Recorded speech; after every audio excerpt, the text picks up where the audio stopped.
right.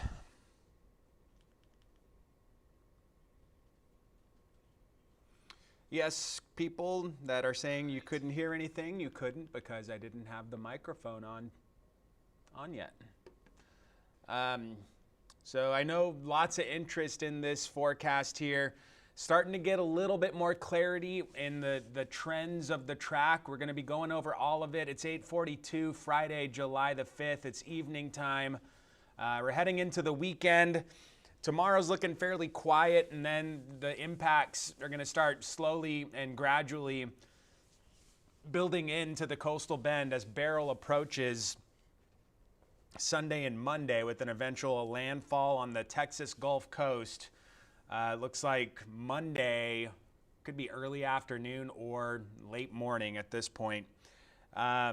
So we'll walk through this. I'm going to try to keep this somewhat short, maybe 15 to 20 minutes, and then I've got to go and prepare for the 10 o'clock update from the Hurricane Center. These updates that are coming in right now within this 3-day period, you know, we're inside 3 days now from a possible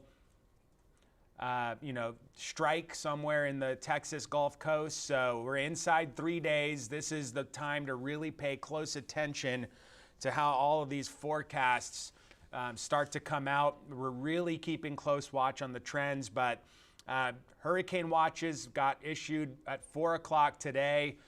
It's up and down the Texas Gulf Coast, all the way to the valley, extending up toward Lake Jackson, south of the Houston area. And the hurricane watch means that hurricane conditions, 74 miles per hour or greater, are possible within 48 hours. We're still, I think, a little bit outside of that for hurricane force, with a possible landfall on Monday afternoon or late morning. But it's just a heads up. Hey, if you weren't aware, now you are. You're under a hurricane watch up and down the Texas Gulf Coast. This is different than a warning. Hurricane warning would be when winds are expected within a day and a half, so within 36 hours. Just want to go over some of the currents with this thing. It's a shell of its former self. It's coming off the northern Yucatan, very close to Progreso. I've actually been on a cruise, and one of the destinations was Progreso, so I know exactly where Beryl is disembarking, if you will, from off into the Gulf of Mexico waters. But on the water vapor imagery, you'll look at it and see the tan shades to the west of where Beryl is coming off the Yucatan, and there's a little swirl in the atmosphere. You see how that movement is drawing up dry air on the western side of Beryl. It's a little upper level low, and that's going to have a play on the intensity forecast moving forward. If that low that's in the western Gulf, the more, the less apparent feature here, if that stays just enough far away from Beryl, it could aid in intensification by moving the outflow away. You see how that cirrus shield extends way up in the northern Gulf? That's the influence right now of that upper level low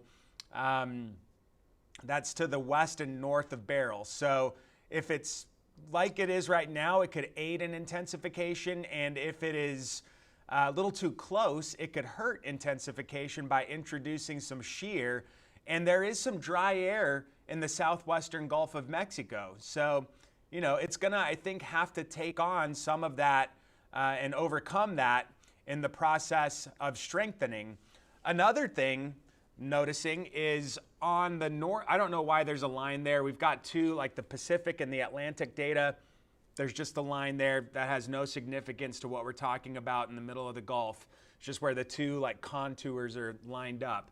But on the northern side of the Yucatan, the sea surface temperatures there are lower. They're in the low 80s, if not upper 70s. So, as Beryl gets over that water, that may provide an additional layer of pseudo land where, it's not super robust with respect to mid to upper 80s on the sea surface temperatures. So there may be a little hitch in development. We don't, we may not see it just quickly start to ramp up because of these things as it reemerges in the Gulf of Mexico. Beyond that, over the weekend, this is Sunday around noon, that high is going to be, they're parted ways, one to the west, one to the east, and that's the avenue that Beryl is going to be sniffing out, and it's going to be encouraged to the north by this upper level feature, a trough working through the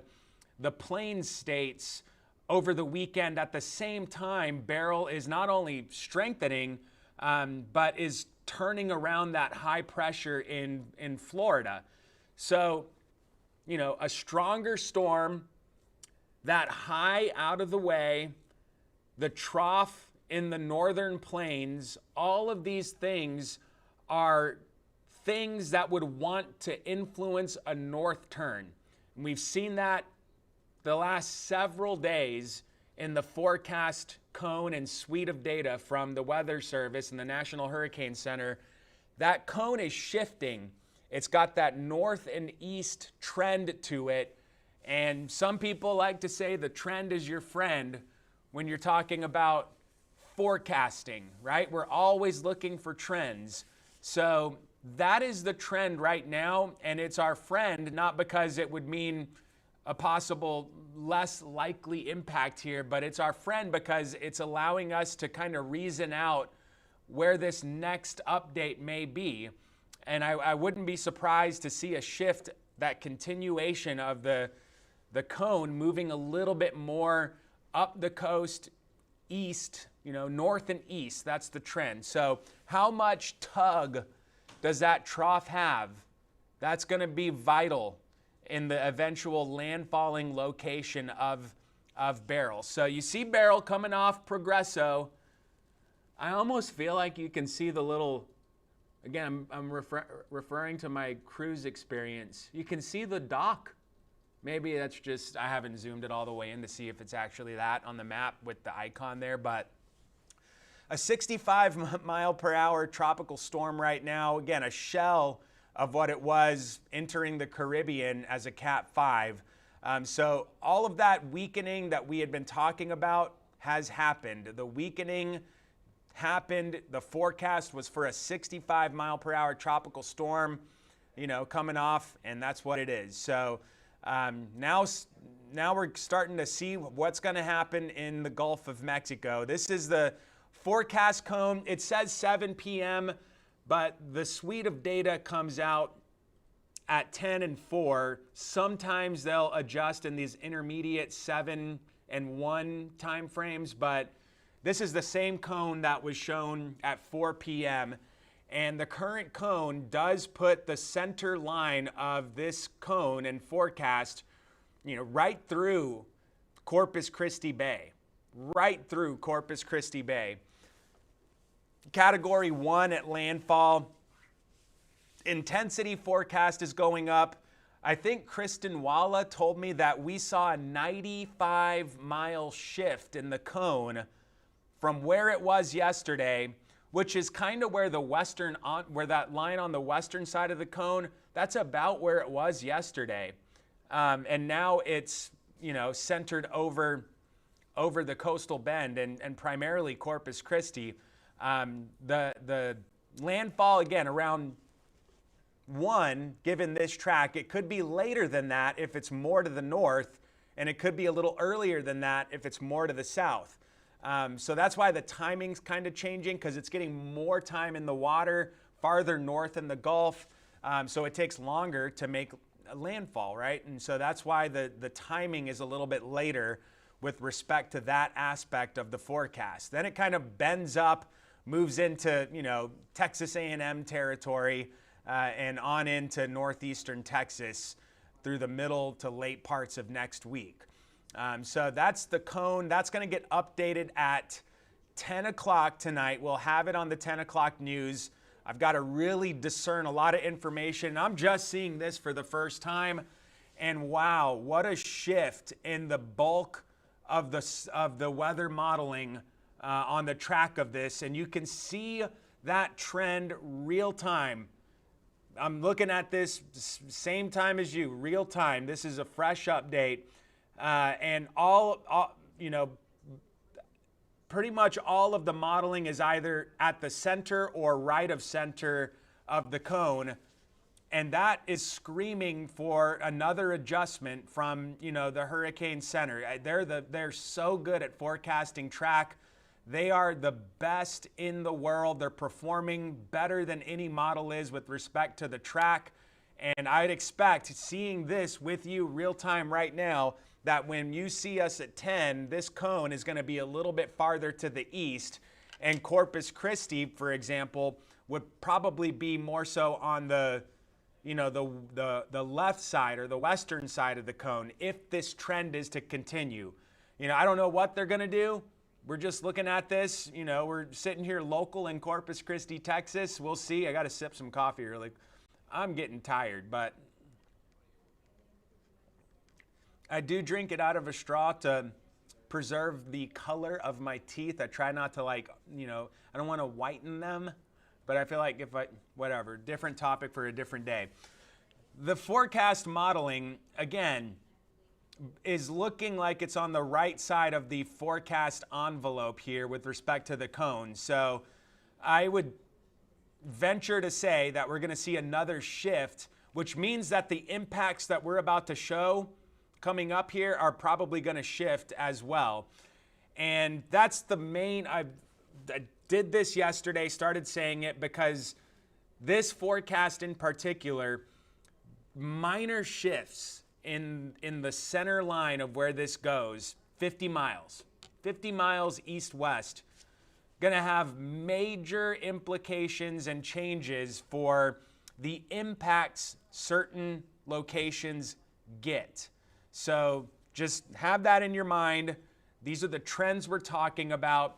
And I even hedged my forecast with the center line on Beryl's Beryl's forecast. Yeah, I moved my peak winds off of the center toward the San Antonio Bay area, Matagorda Bay area. I did put Copano Bay area, Rockport Fulton area in this 70 to 85 mile per hour, gust to 95 threshold. But that may shift. I might see the cone and I'll shift it. I'll shift it with the trend because that is the trend. And the trend is your friend with respect to trying to get a handle on a forecast. So Corpus Christi, I've got us in the orange level. That's 30 to 50. That's mid-grade tropical storm force conditions with gusts to 60. This is primarily for Monday. And then parts of Corpus Christi, especially the island and coastal locations, could see high-end tropical storm force conditions based on this cone and this center line, which is very likely to be adjusted to the east. We'll see at 10. You'll see it with me. It'll be like 10 minutes old when we show it at 10 o'clock. So we'll see how that plays out. But this is highly subject to change, and it's all going to hinge on that center line as far as where the worst of the impacts will be. Rain, we'll have some outer bands starting on Sunday. It's not going to be an all-day type of thing. It'll be, you get some rain, then there's several hours break. And the general trend with how these work is that as the outer bands start coming in, right, the trend, if you will, is you start off with a little rain. You have, several hours of no rain. Here comes another little outer band. And the time between the rain starts to decrease, right? So up to landfall, especially for locations around where the landfall is. But again, this forecast, I'm way under the NHC rain outlook. They're up at 6 to 8 inches for a lot of the area. I think this is going to be a fast-moving system. I don't think this is going to hang out here for a while. Monday's really it for as it moves through. It'll be gone by Tuesday. So I'm lower, admittedly. I'm typically a conservative forecaster. And, some places near and right of center could easily get over a half a foot of rain. But on that western side, I think the totals are going to be a lot lower, a lot quicker, and the rain's going to taper off pretty quickly. And if this cone shifts, center line shifts east, we're going to lower it more to reflect that center path.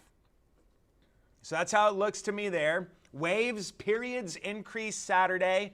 That introduces a rip current risk. Then the flood slash surge slash surf, that's a lot of S's, risk starts to go up Sunday and Monday.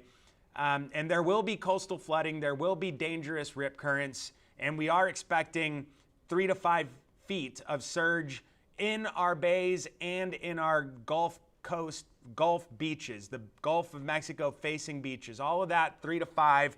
With Alberto a few weeks back, it was 3 to 3.5 feet throughout the entire area. So this is going to be bigger. The forecast isn't quite, twice as big, but it's going to be significantly higher in spots. Some places that got, 3 feet last time could get 4.5 feet this time. I know North Beach had just under 3.5 feet of surge. That's on top of the normal levels, right? On top of the normal tide levels. And that's what this surge is indicating. So this is on top of normal tide levels. And down to the south, 2 to 4 feet for the southern, deep South Texas, Gulf Coast, South Padre Island.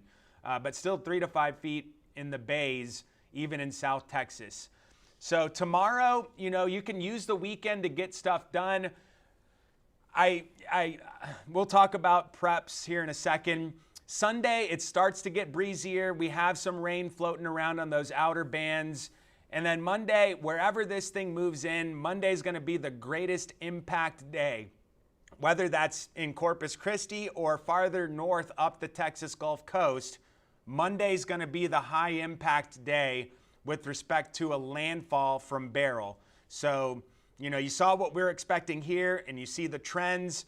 That could be farther up the Texas Gulf Coast come Monday. By Tuesday, it's moving on. We still have some elevated surf. So from a mindset point of view, right, from how we're thinking about readiness, you should have your plan in place and ready to go. Some of you may have already started. That's perfectly fine. I'm just holding back on giving the 100% gung-ho on everything full tilt because of this trend to the east on the cone. And, I haven't boarded up yet. My house has single pane, not reinforced glass. There's no shutters on the house. I have to do something, in the event that we get a category. In the event, I'll say this, and if we're getting a hurricane in Corpus Christi, I'm going to board it up. With the forecast cone right now, if that were to hold, I would board up this weekend. But the trend that I'm seeing, and this is specific to Corpus Christi and maybe even all of the coastal bend up to Rockport and those locations too, we got to see where that trend on the cone takes it. How far north and east does it go?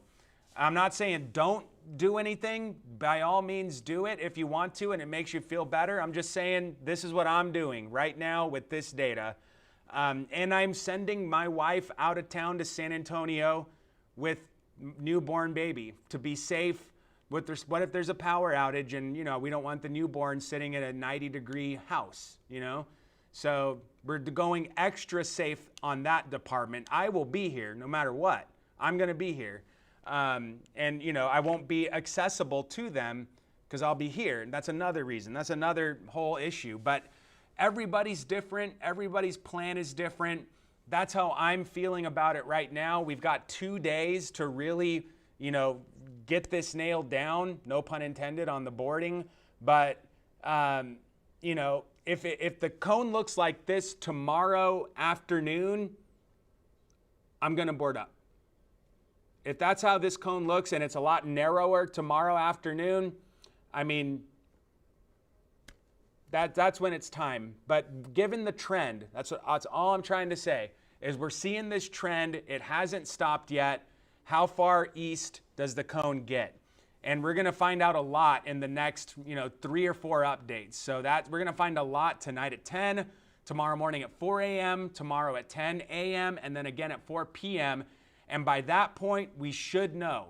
By that point, we should know.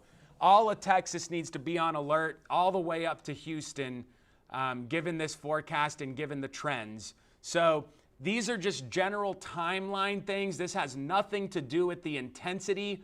But it's just to illustrate literally when we're looking at different hazards given the current outlook, right? So that's how it looks. This is posted to the socials, so you can see it there whenever you want, if you want to take a closer look at it. And then next week, the storm moving more to the northeast is going to bring drier air in on Tuesday, so it took out the rain completely there. Wednesday, Thursday, Friday, maybe run-of-the-mill scattered type stuff, but not really expecting a ton of rain at this point. That tropical wave that was behind Beryl it's gone. It's not even on the map anymore. So that's a big change as well. I'm just cycling back to the cone here. And all this is on our website. You can go there, KIIITV.com. It's the hurricane section of the site. And all of this that we just talked about, minus some of the current stuff like the water vapor imagery and all that, all of it's in there. So I'll leave the cone up here so we can just kind of look at it, and I'll make sure there aren't any just glaring questions that I'm missing. But I will need to get, I will need to get back over to the weather area and make sure everything's up to date. I'm very interested in the trend of the cone. Right now, I'm not that worried given the trend that it's right over top of us right now on this cone. I want to see how this trend unfolds. A lot of variables are indicating a more north, more east track. And the more time it gets over water, the more time it has to strengthen. The Hurricane Center is right now at a high-end Category 1 by landfall Monday afternoon.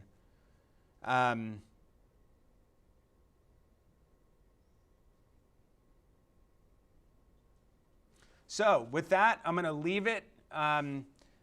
We'll be on this. I may not be as active on the updates tomorrow. That, again, is my kind of gauge day from home, family stuff, getting family stuff together and ready to go. So I might, just kind of put a halt to some of the intensity of amount of forecasting that I'm doing and updating on. But we've all got to take time to prepare and kind of refresh ourselves. So, that's the latest. You don't want to see anything go somewhere and be a problem for anybody. But no one wants to get hit by anything either. So from the point of view of Corpus Christi and the coastal bend, the area that we live, I would not be sad for us to see that north and east trend continue. But I also feel for the people that will be in the path, whether that is us or someone else. This does look like it's going to be a dangerous situation as we head toward Monday. So again, we'll leave it there. Stay safe. My biggest advice is to stay updated, whether it's the National Hurricane Center, all of our meteorologists. You have a favorite meteorologist you know and trust, whoever it is, the Weather Service. Make sure you know and trust them, that they are a credible source of information, and just stay up to date with them. They're not going to steer you wrong. We're all trying to navigate through this as successfully and safely as possible. That's the main goal. We're trying to arm everyone as much useful information as possible. So we're going to log off here. It's the weekend. We've got 2 decent days of weather before things really start to deteriorate Sunday night. So we make use of that time if we need to, and stay up to date with the latest.